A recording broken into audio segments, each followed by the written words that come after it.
street art was a really significant thing for Bristol culture and the alternative side of the city. So we wanted to try and work with some of the best local artists to really shout about the fantastic talent that we've got in the city.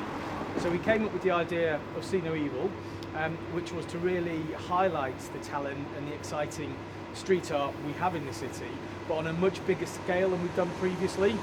So myself and Inky started to develop plans and try and look for a street, the biggest street, the ugliest street in the city that we could really go to town on, paint some of the largest scale paintings, the most exciting and some of the largest pieces of street art in the world. That was the plan. And we came up with Nelson Street, which was a really miserable, tired old street that people didn't really like, but it was full of huge concrete buildings. And we thought, what a fantastic idea if we could take the entire street from start to finish and use it as a blank canvas. Bristol's like one of the UK's capitals of graffiti. It was the second city outside of London to have graffiti in the 80s, and it's always had a burgeoning like art and kind of street art scene. So it was just, and it's my hometown. In Bristol, street art's one of those things we've grown up with. Yes, we've also brought Banksy to the world, so street art's just one of them things. My favourite piece on the street of the current batch is probably going to be the Nichos one, the Jukebox Chimera. From the 2011 ones, it would be the El Mac one with the brother and child up there. Well, I'm a bit of a traditionalist actually. I think my two favourite pieces are pieces that we did in the first year. One is the El Mac, the mother and child, which I think for a lot of people that was the one where people walked down the street and went, wow, that's a piece of art on a building. That is art. That's not vandalism, that's not tagging. And that's the biggest that changed, I think, a lot of people's perception as they walk down the street.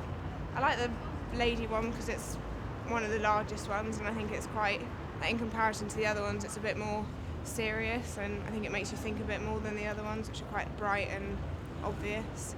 And mine's the superhero one, just behind that wall there. I like that one because at first you can't even see that the superheroes are actually there, but when you look closer, you see them. I guess it would be the fox just up the street. It's just really nice.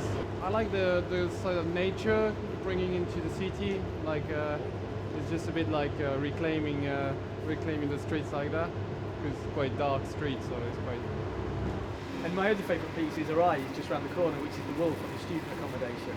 That's my favourite because that was the first piece we did on the Sunday before all the other artists turned up on the Monday to paint, and just seeing people's reaction as they stopped and just looked at the building, that brought a sort of a warm, cosy feeling, thinking, my God, if this is a sign of what we're going to do for the rest of the week, I'm really excited. And it lived up to that reputation and that expectation.